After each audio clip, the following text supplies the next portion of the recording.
ज्योतिष में ऋणों का क्या महत्व होता है?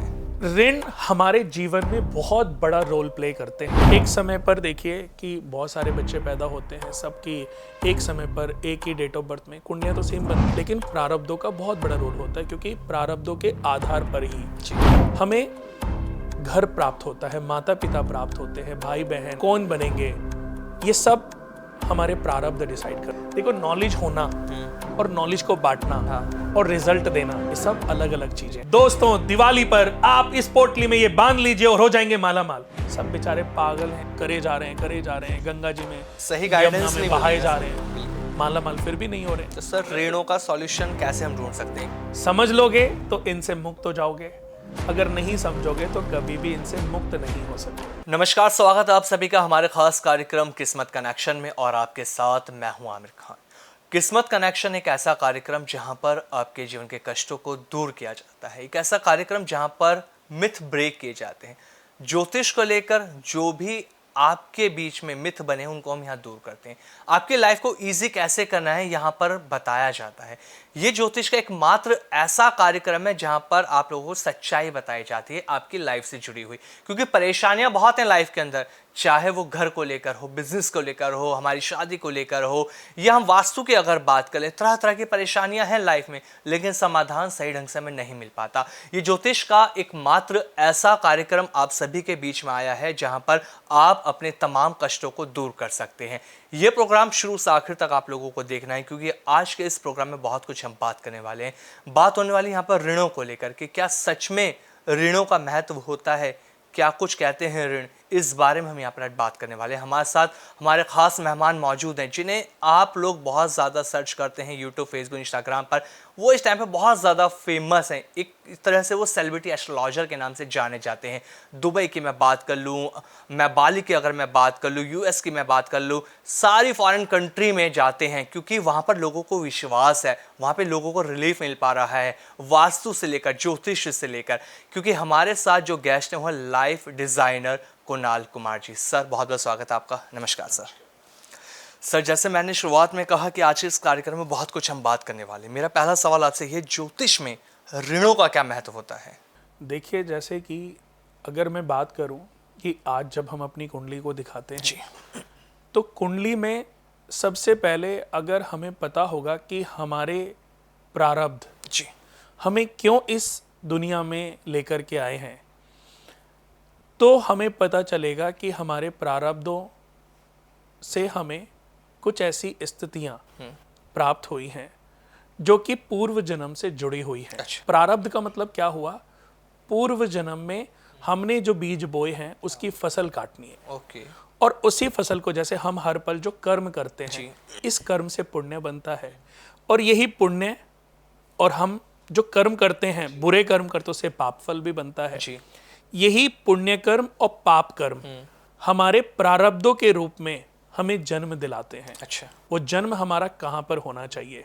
किसी अच्छे घर में, किसी खराब घर में, किसी इंजीनियर के घर में या डॉक्टर के घर में, किसी झोपड़ी पे या किसी फुटपाथ पे। हमारा जीवन कैसा रहेगा? जी। एक समय पर देखिए कि बहुत सारे बच्चे पैदा होते हैं, सबकी एक समय पर एक ही डेट ऑफ बर्थ में कुंडलियां तो सेम बनती हैं, बिल्कुल सर। लेकिन प्रारब्धों का बहुत बड़ा रोल होता है, क्योंकि प्रारब्धों के आधार पर ही जी। हमें घर प्राप्त होता है, माता पिता प्राप्त होते हैं, भाई बहन जी। कौन बनेंगे, ये सब हमारे प्रारब्ध डिसाइड करते हैं। इसलिए प्रारब्ध हमारे हमेशा अच्छे पुण्य कर्म के साथ जुड़े होने चाहिए। लेकिन हम बात कर रहे हैं ये प्रारब्ध हमें कैसे बताएं, कैसे बताते हैं? अगर हमने अपने जीवन में आज कोई भी पाप कर्म किया है तो वो हमें पता कैसे चलता है कि हमारे प्रारब्ध अच्छे थे? हमारे, देखो, जन्म तो आज एक मिडिल क्लास लाइफ में। जी, बिल्कुल। हम ना बहुत अमीर, इतने अच्छे कर्म नहीं किए कि दुनिया के अगर 100 रिच लोग हैं उनके घर में हम पैदा नहीं हुए, पर इतने खराब भी शायद नहीं थे, नहीं रहे होंगे, नहीं तो हम फुटपाथ पे पैदा होते। जी। अब हम एक मिडिल लाइफ में पैदा हो गए। अब मिडिल लाइफ में हम अपने बारे में जानने के लिए अपनी, सबसे पहले हमारे पास ऑप्शन सिर्फ एक ही है, जी। अपने पूर्व जन्म के पाप कर्म और पुण्य कर्म के बारे में जानने के लिए हम अपनी कुंडली से देख सकते हैं। जी। किसी एस्ट्रोलॉजर से अपनी कुंडली बनवा सकते हैं, आज के समय पे मैंने देखा है कि एस्ट्रोलॉजर क्या कर रहे हैं, जी। कुंडली बनाई और बताना शुरू कर दिया। मैं 99% यही देखता हूँ। एक, अब पता नहीं वो नाम लेना देखो अच्छा होगा या नहीं होगा, मुझे पता नहीं, बट एक ऐसे एस्ट्रोलॉजर हैं हाँ। जिनको कभी कभी मैंने पहले जब सुना था हाँ। तो उनको सुनना मुझे अच्छा लगता था। अच्छा। और वो थे एस्ट्रो अंकल करके, एक शो आता था जी जी पवन सिन्हा जी का। जी बिल्कुल। आप ये सोचिए कि उनकी जो बातें थी, मैंने कभी उनको पहले सुना नहीं था, हाँ। बट मुझे लगता था कि मैं जो बोलता हूँ वो कहीं ना कहीं वो काफी मैच है। अच्छा। क्योंकि वो भी पहले ऋणों के बारे में बोलते थे। मैंने उनको एक शो में, एक प्रोग्राम में ऋण के बारे में बोलते हुए सुना। मैं उनको मिला भी था जी और मैंने उनको बोली भी थी ये बात। अच्छा। मेरठ, क्योंकि मेरी फैमिली मेरठ रहती है, तो मेरठ से आते हुए एक जगह पर वो मिले थे। वो शॉपिंग कर रहे थे, दिवाली के आसपास की बात है। जी। तो वो मुझे मिले, मैंने उनको नमस्ते किया। मैंने कहा कि मैंने इस दुनिया में अगर किसी को पसंद किया है ना एस्ट्रोलॉजी में, तो आपको, और मुझसे कोई पूछता भी है ना तो मैं बता देता हूँ अच्छा। कि कुणाल जी अगर आपके अलावा किसी से मिलना हो तो मैं कहता हूँ एस्ट्रो अंकल, अब वो गुरु बन गए। जी जी तो मैंने कहा उनके पास जा सकते हो, क्योंकि वो बहुत ही नॉलेजेबल व्यक्ति जी हैं। जी देखो, नॉलेज होना और नॉलेज को बांटना और रिजल्ट देना, ये सब अलग अलग चीजें हैं। ऋण हमारे जीवन में बहुत बड़ा रोल प्ले करते हैं। दोस्तों, आपको ये सबसे पहले समझना होगा कि हमारी जन्म कुंडली क्या प्रारब्ध लेकर के आई है, क्या ऋण, क्या दोष, क्या योग। योग तो है, जैसे आपने सुना होगा कि समुद्र मंथन हुआ था। हाँ। समुद्र मंथन किन के बीच हुआ? देवताओं और दैत्यों के बीच। बिल्कुल। तो जब देवता विष्णु जी के पास गए कि हम श्रीहीन हो गए हैं दुर्वासा ऋषि के श्राप की वजह से, सब श्रीहीन हो गए थे, यानी कि लक्ष्मी गायब हो गई जी। सब विष्णु भगवान के पास गए। हाँ। तो विष्णु भगवान ने उनको सुझाया कि समुद्र मंथन करो, लेकिन इसको तुम अकेले नहीं कर सकते। जी। समुद्र को मतने के लिए तुम्हें दैत्यों का सहारा लेना पड़ेगा। तब दैत्यों के जो राजा हुआ करते थे, राजा बाली थे। जी। राजा बलि का नाम सुना है? बिल्कुल सर। राजा बलि के पास एक बार रावण का नाम भी सुना होगा। जी जी। ये अनुरोध लेकर के गए हाँ। कि अगर हम दोनों मिल जाएं हाँ। तो हम पूरे ब्रह्मांड पर विजय प्राप्त कर सकते हैं। तो बाली जी, राजा बलि ने, जी। बलि थे प्रहलाद के पुत्र। दोस्तों, बलि जो थे वो प्रहलाद के पुत्र थे। प्रहलाद जो थे हिरण्यकश्यप के पुत्र थे। हिरण्यकश्यप जिनका वध जो है नरसिंह भगवान ने किया था, जो कि एक पिलर से जी। उत्पन्न हुए थे। तो बलि के अंदर बहुत शक्तियां थी। राक्षस जाति में जन्म लेने के कारण, देखो राक्षस राज तो वो थे ही, लेकिन उनके अंदर बहुत ही इमोशन भी थे। तो जब समुद्र मंथन हुआ था तो उस समय वो दैत्यों के राजा थे। तो उनके साथ बात की गई और समुद्र मंथन का सुझाव दिया। तो वासुकी नाग जो है, उन्होंने रस्सी का किरदार निभाया। मंदार पर्वत मंथन का रोल निभाया उन्होंने। तब जब मंदार पर्वत को जो है समुद्र में रखा गया तो वो लगातार डूबने लगा। अच्छा। तब विष्णु भगवान ने कच्छप अवतार लेकर के उस पर्वत को अपनी पीठ पर धारण किया। वासुकी नाग रस्सी बने, तो जिधर मुख था उधर दैत्य, और जिधर पूंछ थी उधर देवता। इन्होंने समुद्र को मथा। अब मथते मथते मंथन का मतलब क्या होता है? मंथन का मतलब क्या होता है? क्वालिटी तक पहुंचना। लेकिन जब हम शुरुआत करते हैं, आप देखो कि हमारी जो माताएं बहनें हैं, बहुत सारे जो गांव में जिन्होंने गाय भैंसें पाली हुई हैं, वो दही बिलोती हैं। जी बिल्कुल। यानी कि जो दूध में कुछ मट्ठा डाल के उसको जमा देती हैं, उसमें दही बन जाती है, उस दही को फिर मथती हैं। जी। उस मंथन से क्या निकलता है? अरे उसमें जब मथते हैं तो उसमें से कीड़े या कुछ भी कोई गलत गंदी चीज है ना, वो ऊपर आ जाती है। तो उसको निकाल के हमारी माता, आज से करीबन, मैं जब इस लाइन में आया नहीं था, हम छोटे होते थे, क्योंकि हमारा जो गांव है वो है गढ़ मुक्तेश्वर, गढ़ गंगा, वो हमारा गांव है। तो आज भी हमारी ताई जी या ताऊ जी के बच्चे या ताऊ जी की जो बहुएं हैं, बहुत लोग करते हैं। गांव में कभी कभी जाना होता है तो हम देखते हैं। तो मंथने पे वो निकालते थे और वो फेंक देती थी ताकि कुछ गंदगी ना रहे। मथते मथते मथते मक्खन की प्राप्ति होती थी। ये तो कि मक्खन हो गया, उस मंथन से मट्ठा भी निकलता था। तो ये सब मथने से हुआ। हाँ ऐसे ही हमारी जन्म कुंडली के 12 भाव हैं। जी बिल्कुल। इन 12 भाव में प्रथम भाव स्वस्थ स्वभाव, बल, शौर्य, रूप, चिन्ह, आकृति, प्रकृति, विद्वता और सम्मान का है। अच्छा वहीं पर सरदर्द और मलेरिया का भी है। अच्छा। अगर हम बीमारियों की बात करें, सरदर्द और मलेरिया का भी है। सेकंड हाउस धन, नेत्र, मित्र, कुटुंब, अर्जित धन, क्रय विक्रय, विद्वता, क्रोध, कोष, खजाना, परिवारजन, मित्रजन। जी वहीं पर कंठ का भी है, आंखों का भी है। हाँ। नेत्र रोग, अगर आपको चश्मा लगा है तो 100% आपका सेकंड हाउस पीड़ित होगा। अच्छा या सेकंड हाउस में सूर्य की पोजीशन होगी, या सेकंड हाउस में केतु की पोजीशन या मंगल की पोजीशन होगी, इसकी वजह से आपको ये प्रॉब्लम होगी। जी जी जी। मुख रोग जितने भी हैं, कंठ रोग जितने भी हैं, आईज रोग जितने भी हैं, वो सेकंड हाउस से देखे जाते हैं। ठीक है। ग्रहों में सूर्य से देखे जाते हैं। हाँ तीसरा घर पराक्रम, सहोदर, पास के संबंधी, जी। मित्रजन, पावर, शक्तियां, जी ये सब तीसरे घर से देखे जाते हैं। लेकिन तीसरे घर से हमारे कंधे और कान की समस्याएं भी देखी जाती है। अगर कानों में समस्या है या कंधों में किसी का कंधा उतर गया, कंधे में दर्द हो रही है, सर्वाइकल प्रॉब्लम हो रही है, तो तीसरा घर पीड़ित है। जी। तीसरे घर के इश्यूज हैं। ऐसे ही दोस्तों, चौथा घर सुख, संपत्ति, इनकम, आय, भूमि, वाहन, लेकिन हार्ट का भी है, पेट का भी है, फेफड़ों का भी है, लंग्स का भी है। किसी को ओपन हार्ट सर्जरी अगर हो रही है तो फोर्थ हाउस से देखी जाती है। कैंसर जैसी बड़ी बीमारी जी फोर्थ हाउस से देखी जाती है। अच्छा। शायद बहुत लोगों को पता नहीं होगा। Yes yes. ग्रहों की बात करूं तो जुपिटर से कैंसर देखा जाता है। जितना भी लोग अज्ञानता की तरफ बढ़ रहे हैं, प्लास्टिक को यूज कर रहे हैं, प्लास्टिक के खाने में गर्म कर रहे हैं, माइक्रोवेव में खाना गर्म कर रहे हैं, कैंसर की बीमारियों को प्राथमिकता दे रहे हैं, बढ़ा रहे हैं, अपने बच्चों को धीरे धीरे बीमारियों की तरफ धकेल रहे हैं। फोर्थ हाउस हमारे पूरे चेस्ट का है। जी। किसी लेडीज को ब्रेस्ट कैंसर है, फोर्थ हाउस से देखेंगे। ओके। किसी को शुगर की प्रॉब्लम है, किसी को स्टंट डला है, किसी का ब्लड प्रेशर बढ़ रहा है, पांचवें घर से देखेंगे। विद्या, बुद्धि, ज्ञान, भावुकता, संतान, असेंडेंट और डिसेंडेंट पांचवें घर से देखा जाता है। देव भक्ति, ये पांचवें घर से देखे जाते। छठा घर रोग, ऋण, शत्रुओं का है।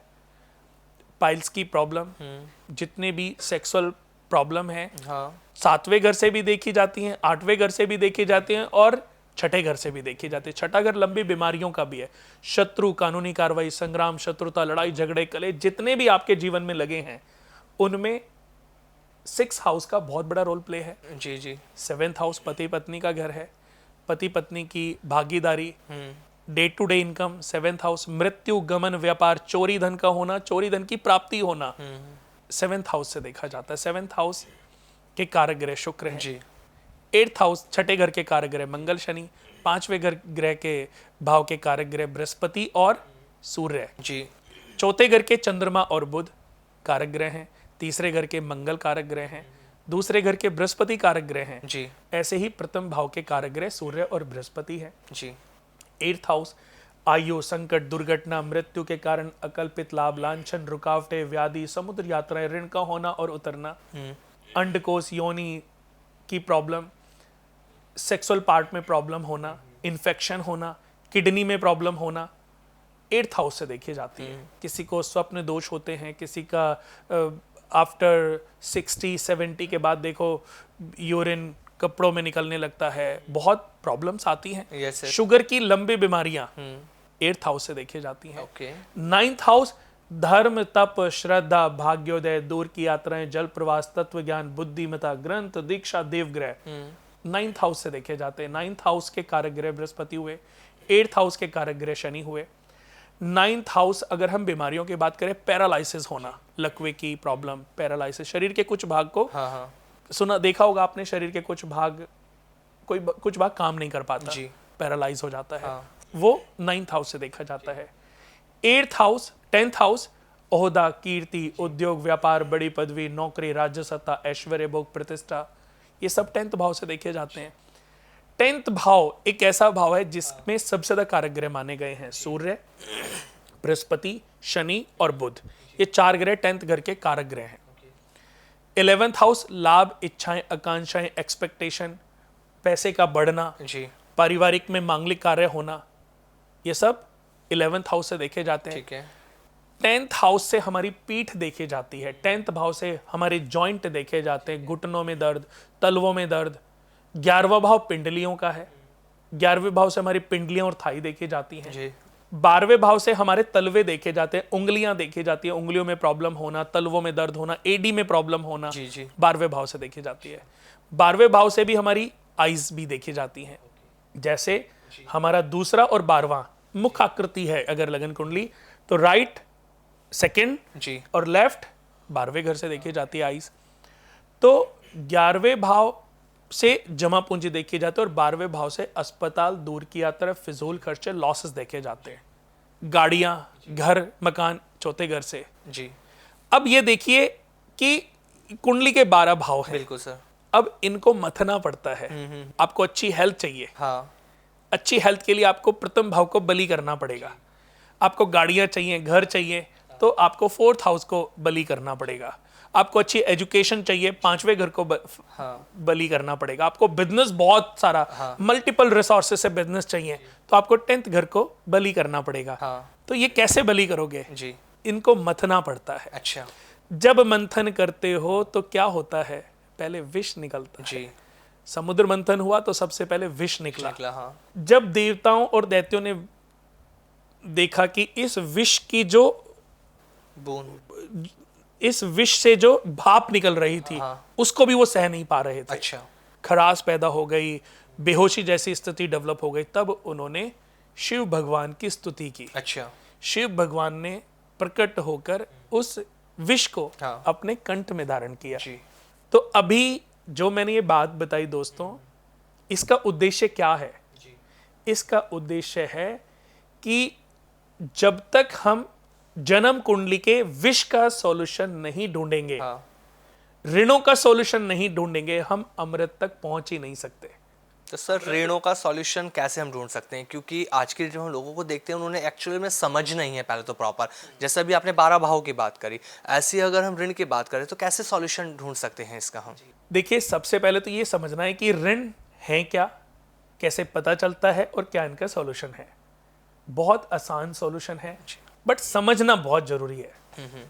समझ लोगे तो इनसे मुक्त हो जाओगे, अगर नहीं समझोगे तो कभी भी इनसे मुक्त नहीं हो सकते। जैसे कि जब देवताओं ने और दैत्यों ने समुद्र मंथन किया था तो अमृत का सॉल्यूशन उन्होंने ढूंढा और शिव भगवान ने विष का पान किया।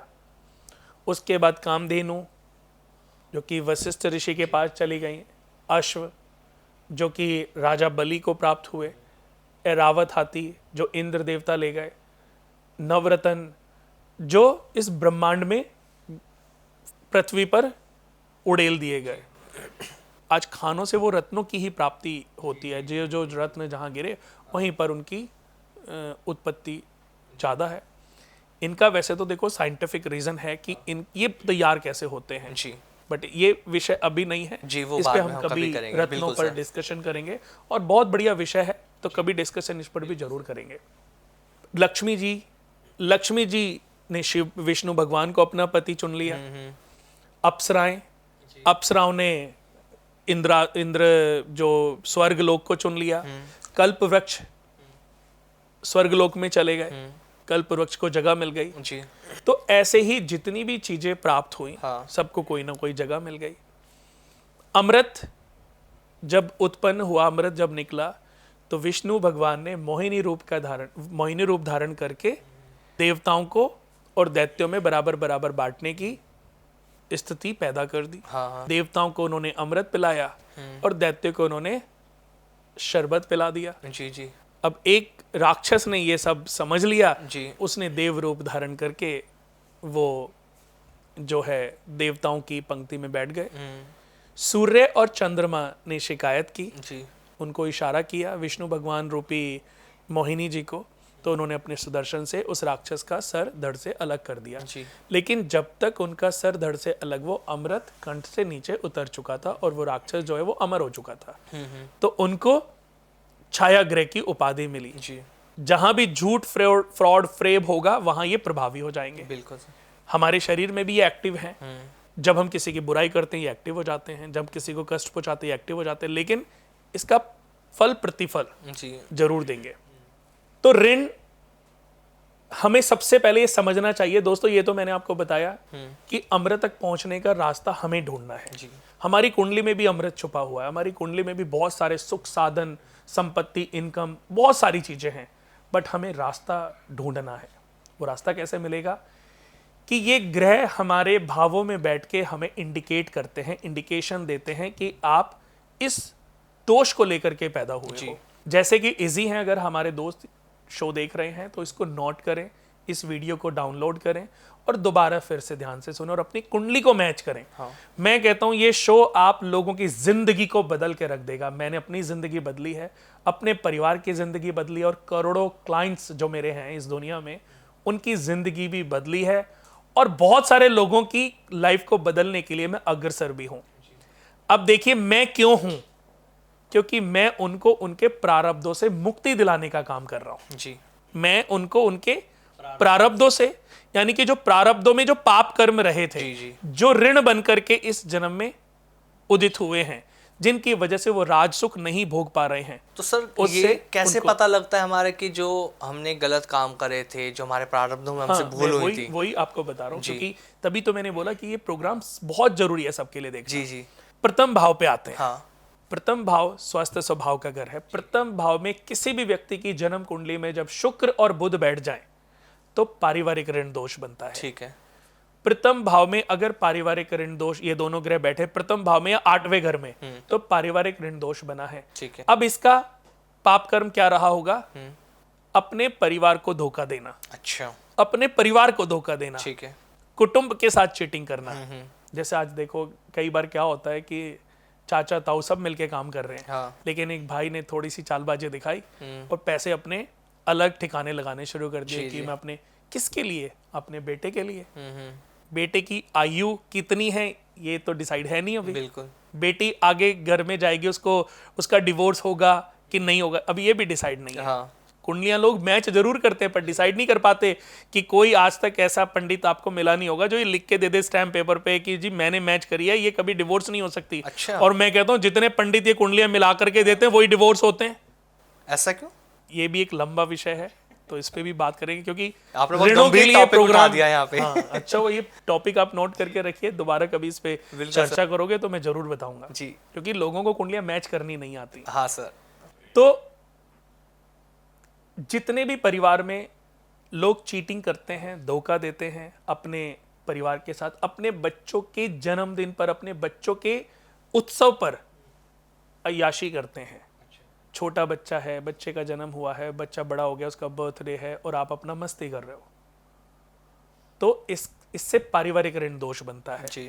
किसी के पके हुए खेत में आग लगा देने से भी पारिवारिक ऋण दोष बनता है। किसी के मकान में आग लगाने से, पके हुए खेत में, पके हुए खेत का मतलब है पकी हुई फसल। जी। जब किसी की कोई चीज फाइनलाइज हो रही हो और हम कुछ अडंगर डाल दें तो ये क्या हुआ? ये किसी के पके हुए खेत में आग लगाने जैसा ही तो हुआ। बिल्कुल सर। कि आज बेचारे को फल मिलना था और आपने ऐसा वहम डाल दिया, अब वो बेचारा, अब वो अपने सपने सजोए बैठा है। हाँ। कि इसके बदले मुझे इतनी कमीशन मिलती, इससे मेरे परिवार से आगे कितना कर्जा उतरता, लेकिन आपने तो सब पे पानी फेर दिया। अपने थोड़े से स्वार्थ के लिए आपने किसी की जिंदगी बर्बाद करने जैसा स्टेप उठा लिया। तो दूसरे, पहले और 8वें घर में बुध शुक्र पारिवारिक ऋण दोष। तो इसका उपाय है, इसका उपाय कुछ पैसे की दवाइयां लेकर के। अच्छा। आपने किसी चैरिटेबल ट्रस्ट को दान करनी है। मैं ये नहीं कह रहा हूं आप 500 की करो, 5000 की करो, 5 लाख की करो, आपके जो मन में आए, जो आपकी क्षमता हो। जी। जैसे आप नौकरी करते हैं, आपकी 1 लाख रुपए की सैलरी है, एक दिन की जो भी आप इनकम हो, मिनिमम इतने रुपए की आप मेडिसिन खरीद के किसी चैरिटेबल ट्रस्ट को या किसी जरूरतमंद मरीज को, एग्जैक्टली जरूरतमंद मरीज होना चाहिए, आप डोनेट कर दीजिए, उसकी सेवा करिए, आपका पारिवारिक ऋण दोष खत्म हो जाएगा। अच्छा। दूसरे, 5वें, 9वें और 12वें, जी, दूसरे, 5वें, 9वें और 12वें घर में बुध शुक्र और राहु बैठ जाएं, अच्छा, तो इससे पितृ ऋण दोष बन जाता है। पितृ ऋण दोष। हाँ, पितृ दोष नहीं, पितृ ऋण पितृ दोष। ऋण दोष, ठीक है। यानी कि किसी मंदिर को तोड़ना, हाँ। पीपल का पेड़ काटना, नास्तिक हो जाना, भगवान का अनादर करना, जी।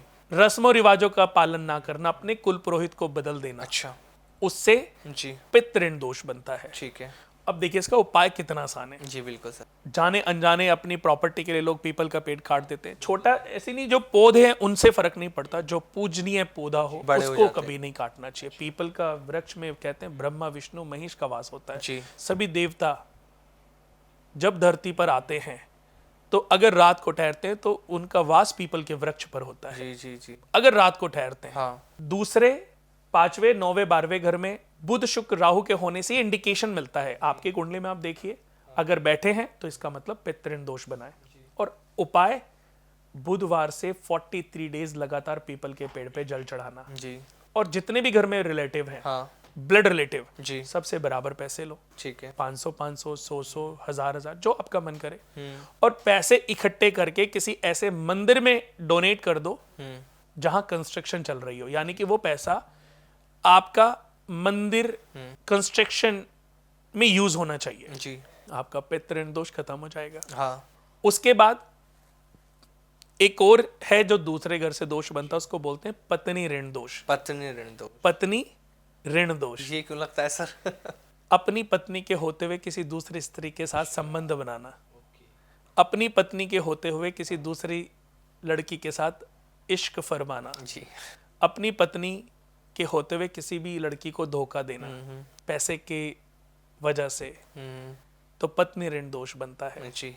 और जब पत्नी ऋण दोष बनता है तो ये इंडिकेट होता है दूसरे और 7वें घर से, जी। कि इसका तात्पर्य कि पिछले जन्म में आपने अपनी पत्नी को चीट किया। अपनी पत्नी या कुल की किसी स्त्री का किसी लालच या संबंध के कारण मार देना, किसी स्त्री को बच्चे जन्ने की हालत में किसी लालच के कारण जान से मार देना, ये इंडिकेशन है, तो पूर्व जन्म का दोष है। जी जी बिल्कुल। अगर आपका सूर्य चंद्रमा और राहु हाँ। दूसरे या 7वें घर में बैठा है तो पत्नी ऋण दोष आपकी कुंडली में बना हुआ है। हाँ हाँ। इसके लिए सबसे पहले तो किसी गौशाला में जाकर के 100 गायों को चारा खिलाएं। ठीक है।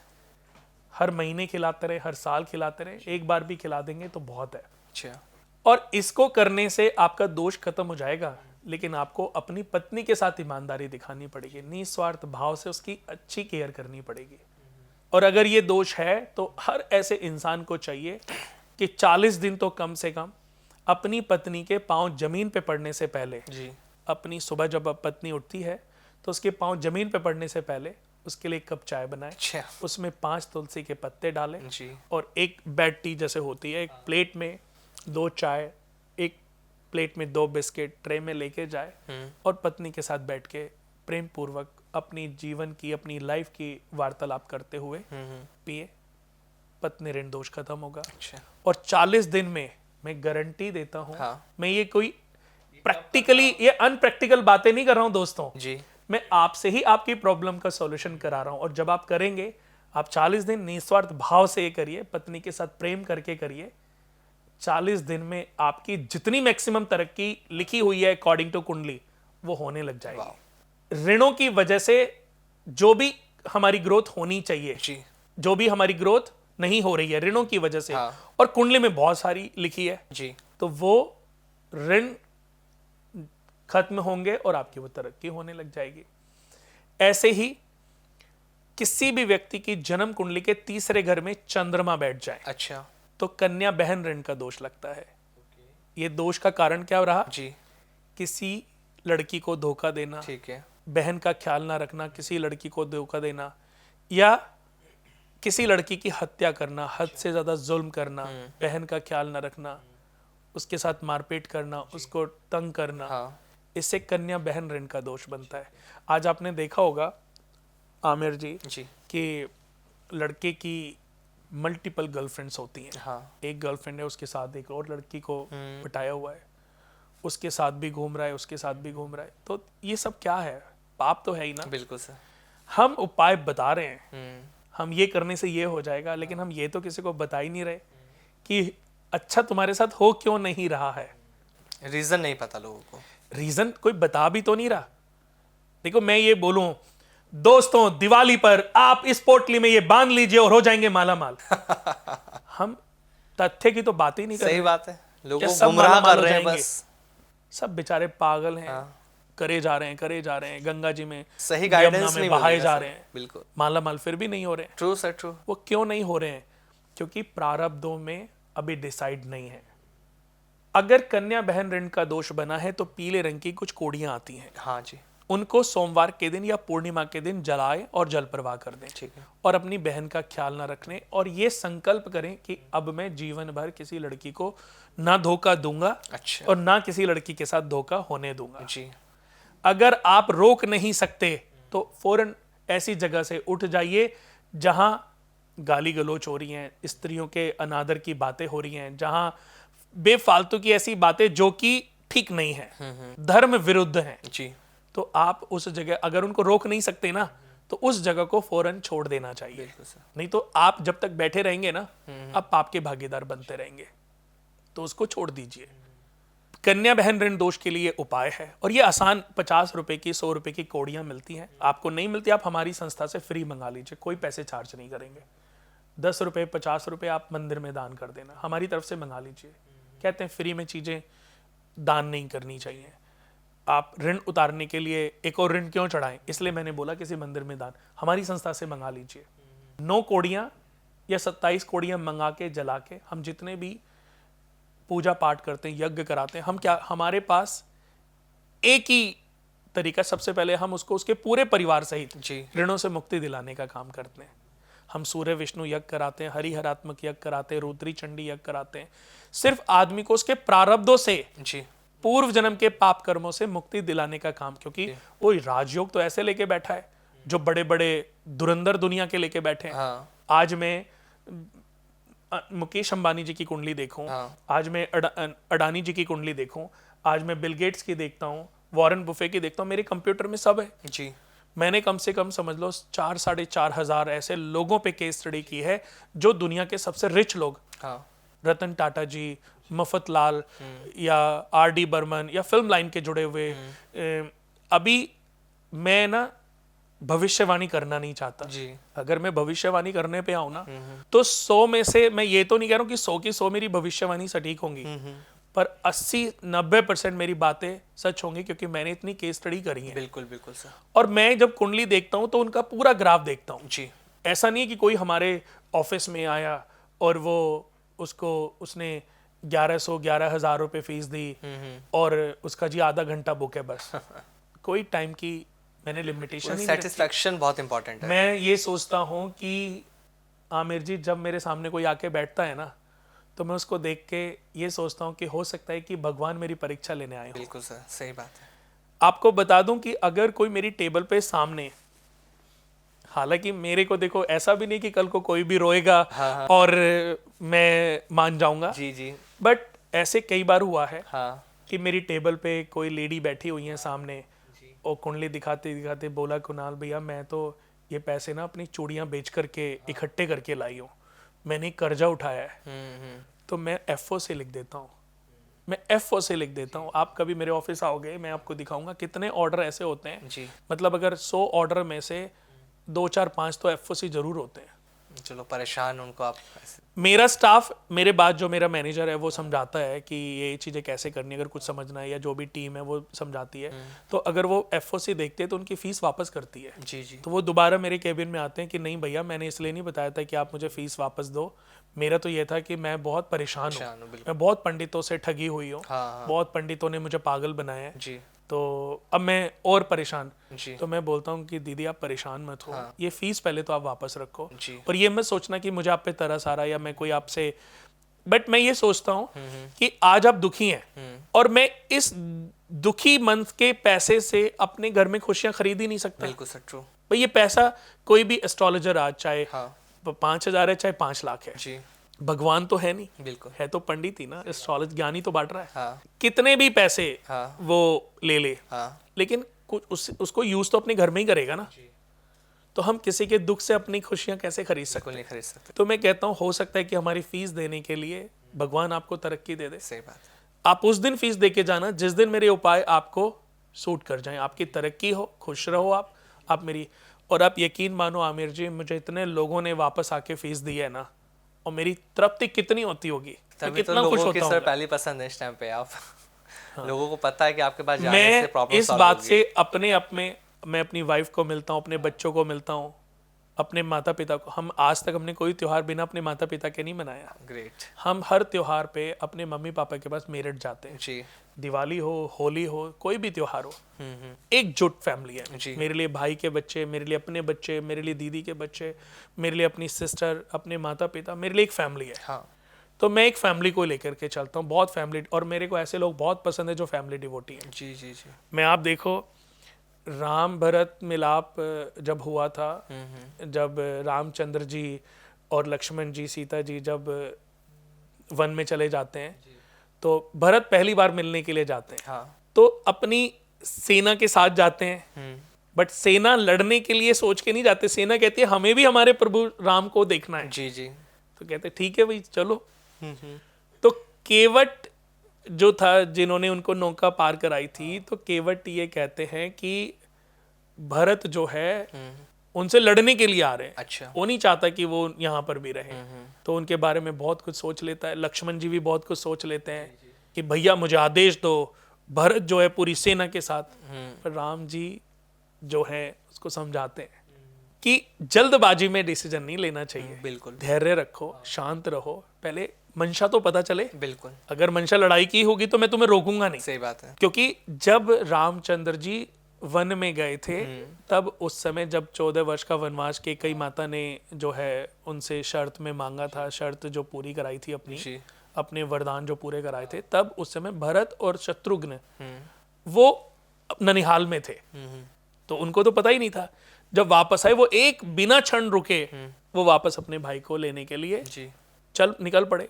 तो उनकी माता को भी बाद में अपनी गलतियों का एहसास हुआ। हाँ। माता भी और सब जो है चल पड़े। तो अब केवट के जो लोगों में एक बड़े बुजुर्ग थे, जी। तो उन्होंने बोला कि अभी तुम्हें भरत के बारे में पता नहीं है, हाँ। तभी तुम भरत के बारे में ऐसा सोच रहे हो। जी। तो उनके कहने पर वो थोड़े शांत हुए। केवट जो राजा थे, केवटों के जो राजा मुखिया थे। तो भरत जब मिलने आए राम जी को, राम जी से उन्होंने चरणों में पड़ गए, रोते ही रहे। वो तो रोते ही रहे कि नहीं भैया मैं, लेकिन रामचंद्र जी क्या करें, वो बंधन में बंधे हुए थे। बिल्कुल। पिता के वचन, पिता थे नहीं, और वचन मतलब वचन पिता को दिया था। जी। कहते मैं भाई अपने पिता के को दिया। हालांकि ये देखो लीलाएं थी उनकी, बिल्कुल सर। कि उनको एक लीलाएं पूरी करनी थी। 14 वर्ष रावण का वध करना था, ये सब चीजें निहित थी। जी। तो हर कहानी में भी इतनी कहानियां है ना कि सुनाते सुनाते शायद कितने दिन बीत जाएंगे, लेकिन ये कहानियां खत्म नहीं होंगी। लेकिन ये अच्छी स्टोरी है, इसलिए मैं आपको सुना रहा हूँ। हाँ हाँ। तो रामचंद्र जी ने बहुत समझाया, तो जब नहीं माने तो उन्होंने कहा ठीक है, आप अपने पादुका दो, जी। मैं उन्हीं को आपकी गद्दी के पास रख के उसी से जीवन चलाऊंगा। ठीक है। मतलब हाँ। वो जो अयोध्या का राज जो है वो चलाऊंगा। अब देखो उन्होंने, जो आपको पता है वो कहाँ सोते थे? हम बताइए। वो उस राज्य के बाहर, यानी कि राज्य की सीमा के बाहर अच्छा। 1.5 फुट गड्ढा करके जी। जमीन में, हाँ। धरती में 1.5 फुट गड्ढा कराया गया और वहां सोते थे। अच्छा। तो उनसे पूछा कि भाई नीचे क्यों सोते हो? तब उन्होंने बोला कि मेरे अंदर इतना सामर्थ्य नहीं है कि मैं अपने भाई के बराबर में सो सकूं। जी जी। और अभी मेरा भाई कहाँ सोता है? धरती पर। बिल्कुल। तो मैं हमेशा उनसे नीचे ही रहना चाहता हूँ। तो मैं जब इस एक्ट को सुनता हूँ, देखता हूँ ना, मेरी आंखों में आंसू आ जाते हैं। तो मैंने ये बात इसलिए बताई कि कोई भी अगर फैमिली डिवोटी लोग होते हैं ना, मुझे बहुत प्रभावित करते हैं। और मैं चाहता हूँ कि दुनिया में हर व्यक्ति अपनी फैमिली के साथ अगर मजबूती के साथ आगे बढ़े ना, कभी कोई स्ट्रगल कर ही नहीं सकता। वो परेशानी तो खुद डेवलप की हुई है ना। बेटे की, भाई की प्रॉपर्टी बेटे के लिए छीन लेना, भोगना तो पड़ेगा ही। बिल्कुल सर। ये कैंसर, हार्ट अटैक जैसी बीमारियां, ये क्यों डेवलप हुई हैं? ये हमारे लालच से डेवलप हुई हैं। जो हम गलतियां कर रहे हैं। गलतियां करते हैं, ध्यान नहीं रखते। हम अपना तो ध्यान रख नहीं रहे हैं, बिल्कुल। और 24 घंटे सिर्फ कूटनीतिक शकुनी माया। मामा की तरह जी। राजनीति खेलने में लगे हुए हैं। हाँ। परिवार को नीचा दिखाने में, लोगों के साथ फ्रेब करने में लगे हुए हैं। तो अगर तीसरे घर से ये पारिवारिक चीजें ही देखी जाती जी। हैं तो इनको दूर करना है, परिवार के साथ एकजुटता रहनी है। तो ऐसे ही अगर हम किसी को धोखा देते हैं तो उसका खामियाजा भुगतने के लिए हमारा जन्म होता है, और ये ग्रह हमें इंडिकेशन दे रहे हैं। अब जैसे कि 4th हाउस में केतु का होना जी। मातृण दोष देता है। अपनी माता को अपनी संतान पैदा होने के बाद उनके साथ दुर्व्यवहार करना।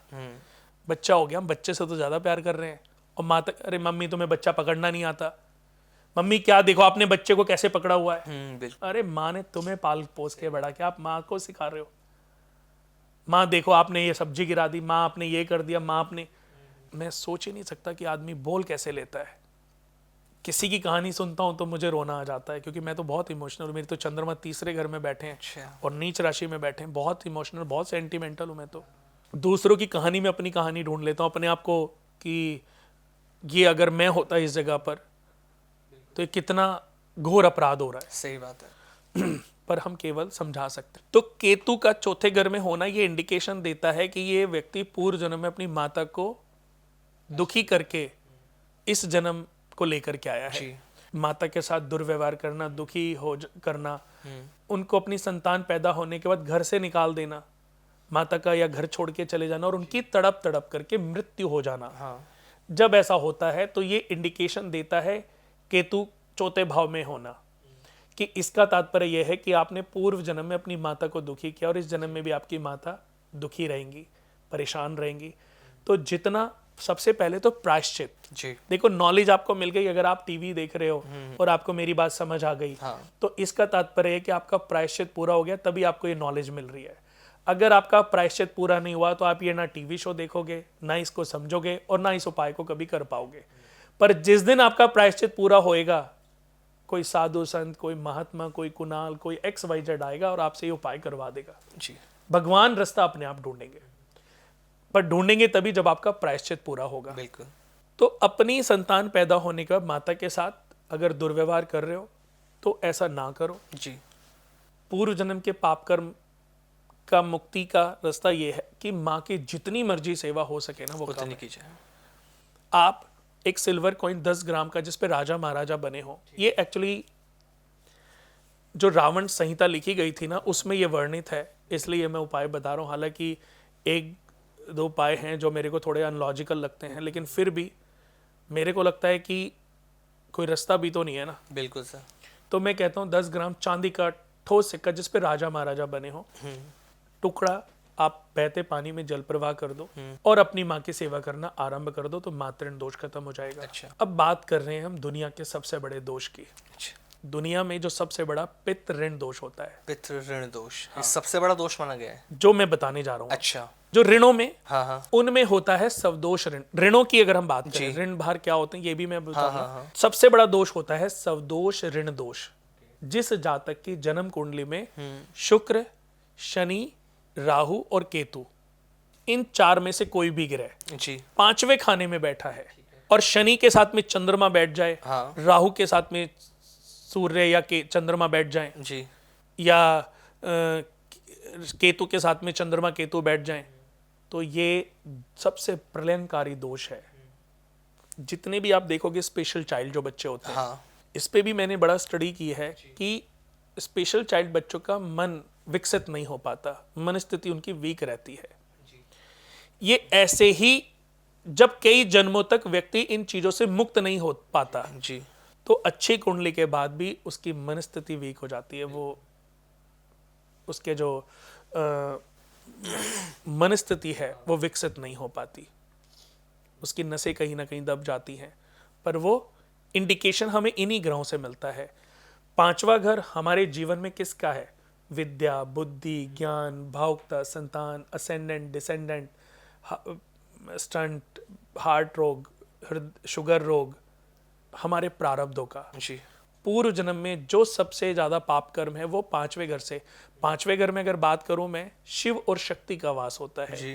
प्रथम भाव विष्णु और लक्ष्मी का वास होता है। 9वां भाव भाग्य, जिसे हम भाग्य भाव कहते हैं, उसमें ब्रह्मा जी और सरस्वती का वास होता है। तो ये त्रिकोण है, आप किसी भी एस्ट्रोलॉजर को देखोगे त्रिकोणों को सब महत्व देते हैं क्योंकि त्रिकोण सबसे बलशाली है। तो अगर इनमें से कोई भी ग्रह 5वें घर में बैठा है तो उसको सवदोष ऋण दोष कहते हैं। यानी कि ऐसा व्यक्ति अपने पूरे जीवन में जितनी भी कर्म, मेहनत, दान, पुण्य जो भी करता है उसका सिर्फ 10% फल मिलता है, 90% फल जातक को मिल ही नहीं पाता। क्यों नहीं मिल पाता? क्योंकि सवदोष ऋण दोष लगा है। अच्छा।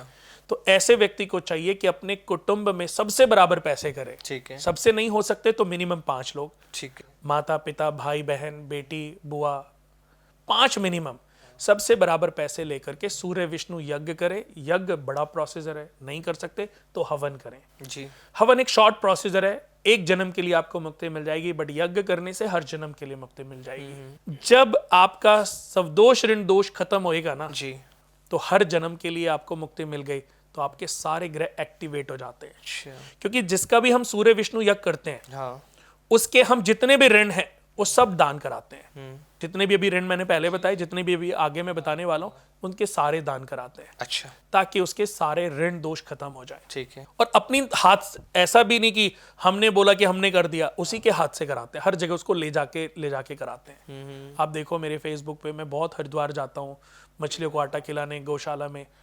ऐसे उपायों को करने में मुझे भी बड़ा आनंद आता है कि जिससे उपाय भी हो रहा है और किसी का भला भी हो रहा है। बिल्कुल सही बात है। तो 5वां घर जो है हमारे सवदोष ऋण दोष, इसको सेल्फ ऋण भी कहते हैं। जी। रस्मों रिवाजों का पालन ना करना, भगवानों की हमेशा अनादर करते रहना। जी। भगवानों के साथ जितना आप अनादर करते रहोगे, जितना आप उनके साथ ऐसे भाव रखोगे उनके साथ, मतलब कि जैसे हम कई बार आज बहुत लोगों को सुनते हैं भगवानों के बारे में, देवताओं के बारे में। मैं कहता हूं कि मैं हिंदू धर्म में हूं, जी। बट इसका मतलब ये नहीं है कि मुझे किसी और धर्म के अपमान करने का मुझे हाँ। कोई वो मिला हुआ है। नहीं, मेरे लिए सभी सम्मान के पात्र हैं। जी। सभी सम्मान की जगहें हैं। जी। मैं मंदिर के आगे निकलता हूं तो मैं माथा टेकता हूं, पर मस्जिद, गुरुद्वारा, चर्च के आगे भी निकल के मेरा सर झुकता ही है, क्योंकि वो भी पावरफुल चीजें हैं। जी, धार्मिक चीजें हैं, किसी ना किसी के धर्म से जुड़ी हुई चीजें हैं। बिल्कुल। तो मेरी रिस्पेक्ट कम नहीं है उनके लिए भी। बट अंधविश्वास में मेरा बिल्कुल भी कि कोई मुझे बोले कि यहाँ माथा टेकने से तुम्हारी किस्मत बदल जाएगी, तो मैं नहीं टेक सकता। जी, जी। क्योंकि मेरा विश्वास, जैसे मुझे किसी ने कुछ समय पहले बोला कि एक कोई सत्संग था वहाँ पे कि आप इनको फॉलो करते हो। हाँ। तो मैंने कहा नहीं। तो आप यहाँ पे कैसे? मैंने कहा मेरे दोस्त ने इनवाइट किया, मैं आ गया। मैंने कहा मेरे तो अच्छा, आपने, इनका तो बहुत नाम है। हाँ। मैंने कहा पर मेरे जो गुरु हैं उनका भी बहुत नाम है। बिल्कुल सही बात। कि आपके गुरु कौन है? हाँ। कि मैंने अपना एक गुरु बना लिया। हाँ। जैसे एक पिता ने मुझे जन्म दे दिया, क्या वो चेंज हो सकता है? बिल्कुल नहीं। जब मेरा बाप चेंज नहीं हो सकता तो मेरा गुरु भी चेंज नहीं हो सकता, और गुरु चेंज नहीं होना चाहिए। True. हम बहुत लोग किसी के कहने पे ही गुरु चेंज कर लेते हैं। हाँ। किसी ने कहा यार यहाँ तुम्हारी मुरादें पूरी नहीं हो रही, तो यहाँ चल लेते हैं। हाँ। आपका जो ये विश्वास है दोस्तों, ये जब तक स्थिर नहीं होगा, जब तक मजबूत नहीं होगा, किसी चीज से आपको कोई लाभ मिलने वाला नहीं है। जी। भगवान पर से विश्वास कम हुआ, एक पंडित के पास गए, पंडित के पास भी विश्वास भंग हो गया, फिर दूसरे पंडित, तीसरे पंडित, 10वें पंडित, इस मंदिर, उस मंदिर, यहाँ वहाँ, आप सिर्फ चक्कर काट रहे हो और अपना पैसा खराब कर रहे हो। आप अपने विश्वास को बनाकर रखो। जितना आपका विश्वास बना रहेगा, आपका जीवन उतना ही अपग्रेड आने वाले समय में होएगा। बट विश्वास एक जगह होना चाहिए। मैं शिव भगवान के अलावा जी। मैं किसी से कुछ मांगता ही नहीं हूँ। क्यों सर? वो देंगे या नहीं देंगे मुझे पता नहीं। अच्छा। पर मुझे लगता है कि जब एक ही चीज से मुझे सारी चीजें मिलती हैं, सही बात है, तो मैं 10 जगह क्यों मांगू? सब जगह मैं जैसे हर नया साल वैष्णो देवी में जाता हूँ। हाँ। मेरी शिव भगवान तो देखो मेरे लिए फैमिली है। जी। मेरे को 27 साल हो गए कांवड़ लाते हुए, इतना मेरा प्यार बना हुआ है। वाह, ग्रेट। और मैं उनको बस ये मानता हूँ कि आज जो कुछ हूँ, इस लाइन में हूँ, उन्हीं की वजह से। वो ही मुझे इस लाइन में लेकर के आए। हाँ।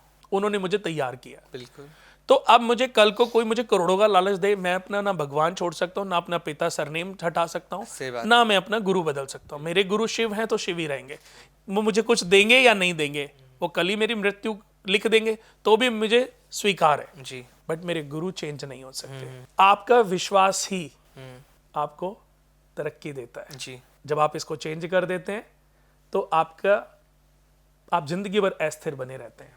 पुराने ऋषि मुनि क्या करते थे? सबसे पहले अपने मन पर नियंत्रण पाते थे, अपने मन को नियंत्रित करते जी, थे। जी। भूख प्यास इन सब चीजों से ऊपर उठ जाते थे। हाँ। तो ऐसे ही दोस्तों, सवदोष ऋण दोष में अगर आपके कुंडली में कोई ऋण दोष इनमें से कोई भी ग्रह बैठा है तो सबसे पहले सवदोष ऋण दोष से मुक्ति पानी है। सूर्य विष्णु यज्ञ सबसे बराबर पैसे लेकर के करें, आपकी प्रॉब्लम चेंज हो जाएगी। छठे घर में मंगल और चंद्रमा इनमें से कोई ग्रह बैठ जाए तो इसको प्रकृति ऋण दोष कहते हैं। अपने भतीजे से धोखा करना, पक्षियों को मारना, जीव जंतुओं को मारना। आज मैं ये नहीं कह रहा हूं, देखो सबकी अपनी अपनी मर्जी है, कोई वेज है कोई नॉन वेज है, मैं किसी में कंट्रोवर्सी नहीं हूं, बिल्कुल सर। बट मैं ऋण की बात कर रहा हूं कि जब आपकी वजह से किसी भी जीव का, जंतु का वध होता है, हाँ। तो इससे प्रकृति ऋण तैयार होता है। अच्छा। और वो इंडिकेशन मिलता है हमें चंद्रमा और मंगल के छठे घर में होने से। अगर आपकी कुंडली के छठे घर में इनमें से कोई भी ग्रह बैठा है तो ये इंडिकेशन दे रहे हैं कि आप प्रकृति ऋण दोष से पीड़ित हो। अपने भतीजे से धोखा किया है, अपने भांजे से धोखा किया है, या आपने कोई जीव हत्या की है, जंतु हत्या की है, तो इसका उपाय है किसी भी विधवा स्त्री की सेवा करने लग जाएं, उनका आशीर्वाद लेते रहें, और साल में एक मंगलवार या सोमवार 100 डॉग्स को खाना खिलाएं। सूर्य विष्णु यज्ञ के अंतर्गत एक ही बार कर ले, हर जन्म के लिए दोष खत्म हो जाता है। तो 100 डॉग्स को एक ही दिन में खाना खिलाएं। रजौरी गार्डन में मेनका गांधी जी का ट्रस्ट है। हाँ। संजय गांधी एनिमल हॉस्पिटल है जी। तो हम अपने क्लाइंट्स को वहाँ लेके जाते हैं। एक बहुत बड़ी स्टील किंग होती थी, लेडी हैं, उन्होंने करीबन 300 कुत्ते रखे हुए हैं। जो लोग स्ट्रीट डॉग्स अपने घर के पालतू कुत्तों को बूढ़ा हो जाने पर छोड़ देते हैं, सड़कों पे छोड़ देते हैं, बीमार होने के बाद छोड़ देते हैं, हाँ। ऐसे डॉग्स उन्होंने रखे हुए। अच्छा। और मैं उनके घर वास्तु विजिट करने गया था। हाँ। उनके इस नेचर को देखने के बाद मैंने उनसे फीस चार्ज नहीं की। ऐसा क्यों? इतना अच्छा वो कार्य कर रही हैं, वो स्ट्रीट डॉग्स को खाना खिला रही हैं। और उसके बाद मैंने बहुत लोग जो साउथ दिल्ली के लोग हैं वो, और रहती DLF के जो फार्म्स हैं, हाँ। छतरपुर की तरफ, वहां पे रहती हैं, और 3 एकड़ का फार्म्स में उन्होंने डॉग्स रखे हुए हैं। मैं, मेरी बेटी गए थे, हाँ। हमने कोई फीस चार्ज नहीं किया उनको। अच्छा। और उनकी दोनों बेटियां उनकी कंपनी को स्टील किंग रही हैं। वो मैक्सपो में, मतलब एक बहुत बड़ा ग्रुप था जी। अभी मुझे एकदम से ध्यान नहीं आ रहा है, तो वो चलाती थी। आज से 15-20 साल, 20-25 साल पहले उनका नाम होता था स्टील में, वो एक जानी मानी हस्ती होती जी, थी। जी, जी। तो ऐसे ही, तो 100 डॉग्स को खाना खिलाना और ये साथ में प्रायश्चित करना, आपके द्वारा फिर जीव हत्या ना हो, और आप अपने भतीजों के साथ, भांजों के साथ अगर अच्छा ना कर सकें तो बुरा बिल्कुल भी ना करें, आपका प्रकृति ऋण दोष खत्म हो जाएगा। उसके बाद दशमेश और एकादश भाव में किसी के भी सूर्य, चंद्रमा और मंगल बैठ जाएं तो इससे जालिमाना क्रुअल्टी ऋण दोष बनता है। अच्छा। किसी का मकान, जमीन ले लेना, किसी से कोई चीज उधार लेना फिर वापस ना करना। ऐसे दुनिया में बहुत सारे लोग हैं। जी। आज हमें जरूरत है तो पैसे उधार ले लिए, लेकिन जब वापसी करने की बारी आई तो उनको परेशान कर रहे हैं। इससे क्रुअल्टी ऋण दोष बनता है। किसी से मकान के पेपर नाम करा लिए, उसको घर से निकाल दिया, हाँ। बेटे ने बाप को निकाल दिया, ऐसे जो भी है, किसी की प्रॉपर्टी पे कब्जा कर लेना, इससे क्रुअल्टी ऋण दोष बनता है। कितने जन्म आपको लेने पड़ेंगे जब तक आप अंदरूनी हार्ट से प्रायश्चित पूर्ण नहीं करेंगे ना, आपको सही ज्ञान भी नहीं मिल सकता। ये इंडिकेशन हमें मिलता है सूर्य, चंद्रमा या मंगल किसी के भी 10वें या 11वें भाव में बैठे हैं तो इसको क्रुअल्टी ऋण दोष कहते हैं। इसका उपाय तो बहुत आसान है जी। अपने वजन के बराबर आटे की गोलियां बनाकर मछलियों को खिलाना एक ही बार। वैसे तो कितनी बार भी करते रहो तो अच्छा ही उपाय है, बिल्कुल अच्छा उपाय But करना चाहिए। अपने वजन के बराबर आटे की गोलियां मछलियों को खिलाने से दोष खत्म होता है, बट साथ में प्रायश्चित भी करना होता है। ये प्रण भी लेना होता है कि अब मैं कभी भी ऐसा कोई गलत कार्य नहीं करूंगा। जी। किसी का सूर्य लग्नेश होकर के उच्च का बैठा है, किसी का चंद्रमा उच्च का 10th घर में बैठा है, किसी का सूर्य, मंगल, चंद्रमा इनमें से 11वें घर में बैठे, मित्र राशि में, उच्च राशि में, तो आपकी कुंडली में तो अखंड साम्राज्य योग, जी। जैमिनी राजयोग, विपरीत विमल योग, विपरीत हर्ष योग, विपरीत सरल योग, बहुत सारे मल्टीपल विपरीत राजयोग बने। बट कुंडली देख के कई बार आपने देखा होगा, बहुत लोग कुंडली देखते हैं और कहते हैं यार मेरी कुंडली पंडित जी ने देखी थी, हर कोई देखता तो कहता राजयोग है, लेकिन कभी राजयोग प्रबल नहीं हुए। तो ये ऋण ही हैं जो इन राजयोगों को प्रबल नहीं होने देते। 12वां घर, सूर्य, मंगल और शुक्र जब 12वें घर में बैठ जाएं तो इससे बनता है अजन्म कृत ऋण दोष। ससुराल से धोखा करना, ससुराल वालों को दुख पहुंचाना, बच्चे का अबॉर्शन करा देना ये सोच के कि बेटा नहीं है बेटी है, कई जन्मों तक पुत्र की भी बच्चे की प्राप्ति नहीं हो पाती। तो इसको अजन्म कृत ऋण दोष कहते हैं, यानी कि जन्म लेने से पहले इसको मार देना, ससुराल वालों से चीटिंग कर लेना। तो ऐसे में एक नारियल जो आपका 12वें घर में सूर्य बैठा है, चंद्र मंगल बैठा है या शुक्र बैठा है, तो 12वें घर में अगर बैठा है तो एक नारियल सिर्फ जल प्रवाह करना और साथ में ये प्रण लेना कि अब दोबारा मैं ऐसी गलती नहीं करूंगा। आपका अजन्मकृत ऋण दोष खत्म हो जाएगा। 9th हाउस में किसी के भी कोई पाप ग्रह बैठ जाए, शनि, राहु, केतु, तो इससे ब्रह्म दोष बनता है। तो ब्रह्मा जी पुष्कर जाएं, ब्रह्मा जी के दर्शन करके आ जाएं। तो ये सारे मैंने आपको बताए ऋण बताया आज आपने। जब तक ऋण खत्म नहीं होंगे आपके अच्छे ग्रह एक्टिवेट ही नहीं हो सकते। ऋण क्या है? मनुष्य के जीवन में कुछ ग्रह स्थितियां हमें इंडिकेशन देती हैं कि हमारी कुंडली में कौन कौन से ऋण दोष हैं। जब तक हम इन ऋणों से अपने आप को मुक्ति नहीं दिलाएंगे, हम अच्छे ग्रहों के सुखों को प्राप्त नहीं कर सकते। बिल्कुल सर। ऐसे बहुत सारे लोग हैं जो कहते हैं मैंने बहुत मेहनत करी पर फल नहीं मिला। फल क्यों नहीं मिला? क्योंकि आप अपने डेट्स लेकर के आए हो, ऋण लेकर के आए हो। जिस दिन ये ऋण खत्म हो जाएंगे ना आमिर जी, बिल्कुल सर, वो व्यक्ति अपने आप 10 स्टेप ऊपर, 20 स्टेप ऊपर, 50 स्टेप ऊपर चला जाएगा। बिल्कुल सर। और लोग इस प्रोग्राम को देखकर आज समझ भी पाए सर कि ऋणों से अगर छुटकारा पाना है तो हमें क्या करना है, क्योंकि लोग अवेयर नहीं थे। ये प्रोग्राम जो इस पूरे प्रोग्राम में आज आपने जो ऋणों पे बात करी है, लोगों को पूरी तरह से अवेयर किया है, समझाया, बहुत डीपली आपने समझाया।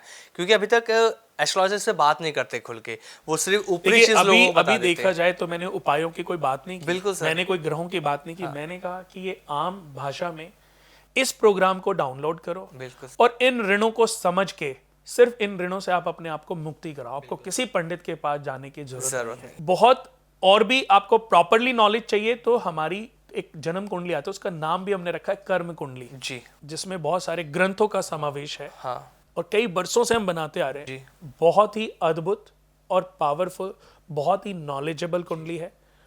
उस कुंडली को बनवाए, उसमें सारे ऋणों को सबसे पहले हम निकाल करके देते हैं, सारे राजयोगों को। अब राजयोग तो हैं, बहुत बड़े बड़े राजयोग हैं जी, लेकिन ये राजयोग तब खत्म हो जाते हैं, तब ये प्रबल नहीं हो पाते जब तक ऋण है। समुद्र मंथन, फिर वो याद आ गया, अमृत तक पहुंचना है तो विष का सॉल्यूशन तो हमें ढूंढना ही पड़ेगा। सर। तो ऐसे ही अगर आपको आपकी कुंडली के राजयोगों को प्रबल करना है जी, तो पहले ऋणों का समाधान तो करना ही करना पड़ेगा जी। और दोस्तों, जिस दिन आपने इन ऋणों का सॉल्यूशन कर लिया, आपको शायद किसी पंडित के पास, किसी एस्ट्रोलॉजर के पास, किसी की वीडियो देखने की जरूरत नहीं पड़ेगी। आप अपने आप ही अपग्रेड होते जाएंगे, लेकिन विश्वास के साथ करना है और थोड़ा समय उसको देखना है कि आपने आज किया, इस मंथ से 3 मंथ आप देखोगे आपकी लाइफ बदल चुकी होगी। बिल्कुल सर, मतलब लोगों की सच में लाइफ बदलेगी जो इस एपिसोड को आज देखेंगे। बहुत मज़ा आया आपके साथ ये एपिसोड करने में, और अगले एपिसोड में भी बहुत सारे टॉपिक हैं सर जिन पे हमें बात करनी है। और जो लोग ये प्रोग्राम देख रहे हैं, उनसे एक कहूँगा कि अगर वो भी चाहते हैं कि अपने एक बार कुंडली विश्लेषण कराएं तो आपसे एक बार कंसल्ट ज़रूर करें, क्योंकि एक जाना माना नाम है कुणाल कुमार, लाइफ डिज़ाइनर। इस पर भी मैं बात करूँगा सर कि आपका नाम लाइफ डिज़ाइनर क्यों है। बहुत बार सोचा लेकिन कभी चर्चा हुई नहीं। अगले एपिसोड में हम इस पर ज़रूर सर आपसे बात करने वाले हैं। बहुत बहुत धन्यवाद सर, आप हमारे साथ जुड़े। Thank you so much sir. नमस्कार।